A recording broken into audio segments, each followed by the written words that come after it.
안녕하세요. 아이디의 입시연구소 백세영 소장입니다. 오늘은 김나연 소장님과 함께 진행하게 되었습니다. 안녕하세요. 알찬 정보 드릴 수 있도록 열심히 준비하였으니 끝까지 지켜보시면 도움이 되실 거라 확신합니다. 지금부터 달려볼까요? 네. 먼저 전형별 모집 인원을 살펴보겠습니다. 이 전형별 모집 인원은 중앙대에서 발표한 2022년도 시행계획이기 때문에 참고만 하시고 올해 확정 요강이 나오면 정확한 인원을 확인하셔야 합니다. 이 화면에서는 글씨가 작아 잘 안 보이시겠지만 이 PPT를 네이버 밴드 아이디 입시연구소에 올려놓을 테니 본인이 지원하는 과가 전형별로 몇 명을 뽑는지 확인해 보시기 바랍니다. 네. 자, 수시 모집 전형 중에 오늘 학생부 교과를 먼저 보면 작년에는 수능 체제를 적용하는 학생부 교과로 414명을 모집하고 또 수능 체제를 적용하지 않는 학교장 추천 전형으로 170명을 모집했었어요. 근데 올해는 학생부 교과 지역균형이라는 이름으로 수능 체제를 적용하고 통합한 전형으로 501명을 모집합니다. 결국 83명이 줄어든 겁니다. 고교부 10명 이내로 추천을 받아 지원할 수 있도록 한 점도 바뀐 점이니 참고하세요. 네, 교과 반영 방법은 국영수탐 교과의 전과목 석차 등급 및 성취도 환산 점수를 반영하는데 일반 과목은 석차 등급을 반영하고 선택 과목은 성취도 환산 점수를 반영하여 계산하는 구조입니다.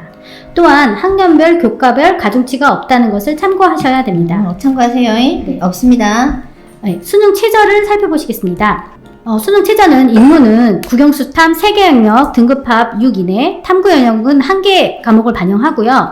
자연계는 약학부, 교과는 의학부가 없습니다. 국영수탐 4개 영역 등급합 5 이내, 탐구는 상위 1개 과목을 반영합니다. 자연계, 약학부 외 전체는 국영수탐 3개 영역 등급합 7 이내이며 탐구 영역은 2개 과목을 반영하는데 여기서 자연계는 수학은 미적이나 기하를 반드시 선택해야 하고요. 과탐을 선택하여야지만 지원이 가능하다는 것을 참고하시기 바랍니다. 네. 그러면 학교에서 발표한 전년도 교과 입결을 보시면 인문은 70% 컷이 1.3에서 2.1 사이에서 형성되고 자연은 1.3에서 1.7 사이에서 형성되는 것으로 보입니다. 네, 최초 경쟁률은 어떻게 되나요, 소장님? 네, 10대1 앞뒤로 형성되지만 실질 경쟁률은 최저를 맞춘 학생들만 놓고 봐야 하기 때문에 약 절반 정도로 떨어진다고 보고 충원율은 80에서 400%대로 높은 편에 속합니다. 그러므로 최저를 맞춘 경우 추억까지 생각하면 최초 경쟁률 대비 합격할 확률이 굉장히 높아진다고 봐도 좋을 것 같습니다. 더군다나 올해는 성균관대와 서강대가 교과를 신설하여 비슷한 최저를 맞추는 학생을 500명 정도 선발하게 되니 작년보다 빠질 인원이 더 늘어날 예정입니다. 중앙대 교과 전형에서의 합격 내신은 수능 최저만 맞춘다면 1등급대가 이동을 하게 되기 때문에 이상 등급대도 합격 가능하다는 것을 예상해 볼 수 있습니다. 와, 듣던 적 반가운 내용이네요. 내신은 더 낮아질 거죠? 그렇죠. 다빈치 전형도 말씀해 주세요. 백세영 소장님. 네, 다빈치 전형은 작년과는 다르게 면접이 신설되었고 교사 추천서가 폐지되었습니다. 단계별 전형으로 바뀌어 서류로 3.5배수를 선발합니다. 1차에 합격하신다면 면접이 당락을 가른다고 보시면 될 것 같습니다. 그래서 최종 입결은 면접에 강한 학생이 내신이 높은 학생을 뒤집을 수도 있다는 것을 참고하시기 바랍니다. 면접이 당락을 가른다. 자, 그럼 면접을 보면은 개인별 심층 면접이네요. 서류를 가지고 이것저것 팔고 들겠어요. 생기부의 내용을 완전히 숙지하고 모든 영역에 대한 모의 질문을 만들어 봐야 합니다. 개인별 심층 면접은 생각지도 않던 질문이 훅 들어올 수도 있습니다.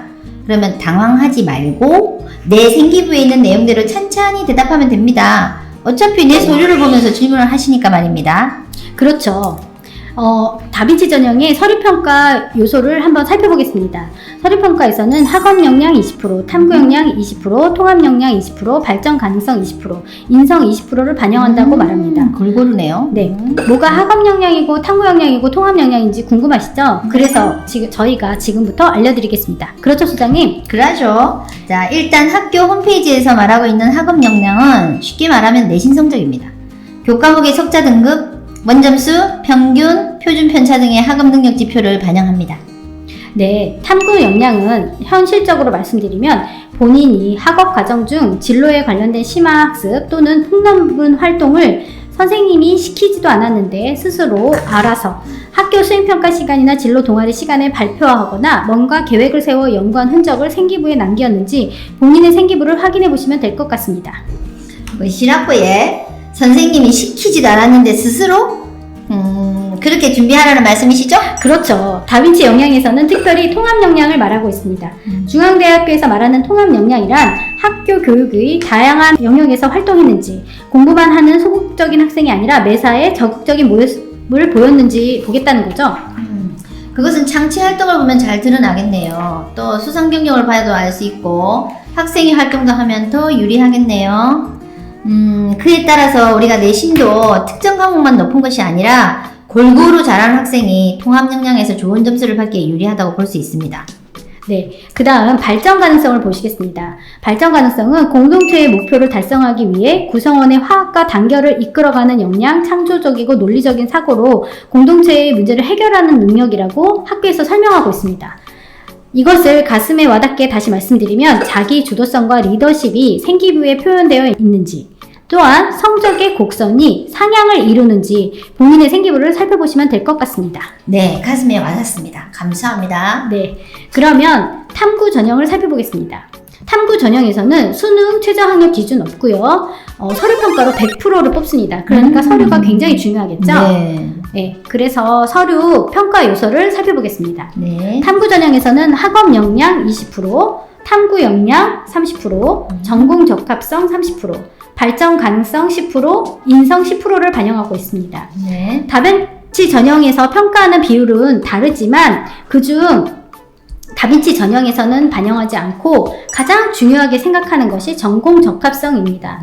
전공 적합성은 지원 전공 및 계열에 대한 관심과 이해 수준을 높이기 위해 활동한 과정과 배운 점, 고교 교육과정에서 지원 전공 및 계열에 필요한 과목을 수강하고 취득한 학업의 성취 수준을 본다고 말합니다. 결국 세특에 나와 있는 내용이 본인의 지원 전공 계열에 대해 얼마나 스스로 탐구하고 심화하여 학습했는지를 본다고 그렇게 생각하면 되겠네요. 그렇죠. 네, 탐구 전형에서도 학업 역량을 중요하게 봅니다. 하지만 이결을 살펴보면 다빈치 전형에서 2등급 이내의 합격자가 69%나 되고 탐구 전형에서는 36%가 되는 것을 보면 전공 적합성을 많이 반영하는 탐구 전형은 전공 관련 과목의 등급이 중요하고 다른 등급은 많이 반영하지 않기 때문에 합격자의 전체 등급은 좀 낮아지는 것을 보실 수 있습니다. 네, 탐구 전형은 기본 학습 역량이 어느 정도 이상 되는 학생 중에서 고교 교육 과정을 바탕으로 전공 관련 분야의 탐구 활동 과정에 특별한 경험을 가진 학생을 선발합니다. 그러면 이제 그것은 과고, 가중고 또는 차사고 이런 학교가 유리한 전형이라고 보통 말하는데 맞나요? 하지만 일반고에서도 생기부를 보았을 때 본인이 주변의 학생들보다 전공 관련 활동이 많다면 지원하시면 됩니다. 네. 사정관님들이 일반고에서 할 수 있는 활동에 한계가 있다는 것을 다 알고 계시기 때문에 일반고에서도 충분히 가능하니 포기하지 맙시다. 포기하지 맙시다. 네, 또한 면접 없이 서류로 100%를 선발하기 때문에 학생부에 통과된 학생이 지원하시면 좋을 것 같습니다. 네. 자, 학생부 종합 전형, 다빈치 전형의 전년도 합격자 내신을 보면요. 내신 70컷을 보고 인문은 1.7에서 3.4 사이에서 형성되고 있고 자연은 1.7에서 2.7 사이로 형성되는 것을 볼 수 있습니다. 또 하지만 이 내신은 일반고만의 내신이라고 보면 곤란합니다. 자, 이 내신으로 분석하여 보면 최종 합격자는 일반고의 경우는 2.5 이내, 특목 자사고의 경우는 4등급 초반 정도 생각해 볼 수 있더라고요. 네, 탐구 전형도 전년도 합격자 내신 70% 컷을 보면 인문은 2.3에서 4.2 사이에서 형성되고 자연은 2.7에서 4.3 사이로 형성되는 것을 볼 수 있습니다. 이 내신을 분석하여 보면 최종 합격자 일반고의 경우 3.0 정도, 특목 자사고의 경우는 최종 4등급 중후반까지도 생각해 볼 수 있다고 봅니다. 두 전형 다 최저가 없는 전형이기 때문에 경쟁률은 10대 1 이상에서 형성됩니다. 내신도 중요하고 서류도 잘 준비하셔야 될 것 같습니다. 네. 근데 입결을 보면 충원율을 보니까 50%로 낮은 과도 있지만 대부분 100% 이상으로 형성되고 있는 것으로 봐서 최종 컷은 더 낮아진다고 예상할 수 있겠죠? 네, 그렇게 생각하시면 될 것 같습니다. 네. 중앙대는 매년 충원율이 100% 앞뒤에서 형성되지만 모든 과가 항상 100%를 넘는 것은 아니기 때문에 이 자료는 참고만 하시면 좋을 것 같습니다. 네. 그 다음 학생부 종합 소프트웨어 인재 전형을 살펴보겠습니다. 학생부 종합 소프트웨어 인재 전형의 수능 최저 학력 기준은 없습니다. 그리고 서류 평가는 100% 들어가고요. 학생부 종합 전형 평가 요소는 탐구 전형과 같기 때문에 앞에서 말씀드린 것을 참고하시면 될 것 같습니다. 네. 네. 소프트웨어 인재 전형에서는 소프트웨어에 관한 활동한 과정과 배운 점, 고교 교육과정에서 소프트웨어에 필요한 과목을 수강하고 취득한 학업의 성취 수준이 높은 학생을 선발하기 때문에 학교 과정 중 선택 과목의 수강은 기본이고 대회가 있으면 수상도 필요합니다. 그러면 우리 학교에서 소프트웨어 관련 진로 선택 과목 열리지 않으면 어쩝니까? 공동교육과정을 이용하시면 됩니다. 각 지역별로 다른 학교로 이동하여 수강한 후 본인의 생기부에 올릴 수 있도록 한 제도가 공동교육과정입니다. 물론 세특도 써주시죠. 공동교육과정은 학교별, 지역별로 다 다르니 각 학교에서 잘 알아보시고 신청하시면 좋을 것 같습니다. 네. 그러면 다음으로 논술 전형을 살펴보겠습니다. 논술 전형에서 가장 중요한 것은 최저를 맞추는 일입니다. 수능 최저가 인문은 국영수탐 3개 영역 등급합 6 이내, 탐구는 2과목 평균 반영하고요. 자연은 약학부와 의학부는 4개 영역 등급합 5 이내, 탐구 2과목 반영하고요. 약학부, 의학부 외 전체는 국영수탐 3개 영역 등급합 6 이내, 상위 탐구는 1과목을 반영하게 되겠습니다. 수능 최저도 높지만 경쟁률도 굉장히 높습니다. 경쟁률은 115대 1로 가장 높은 의학부를 비롯하여 가장 낮은 37대 1인 유아교육과까지 경쟁률은 무시무시합니다. 진짜로 무섭네요. 네. 하지만 최저를 맞춘 학생들끼리의 실질 경쟁률은 의학부는 18.2, 유아교육과는 4대 1로 확 낮아집니다. 그러니 최저를 맞추는 게 중요하겠죠? 그렇죠. 내 교과 성적이 불리하다고 생각하는 학생들은 어쩔까요? 교과 성적이 불리하다고 생각하시나요? 교과 성적이 20% 반영되어서 커 보이지만 반영 교과의 상위 10개의 과목만 반영됩니다.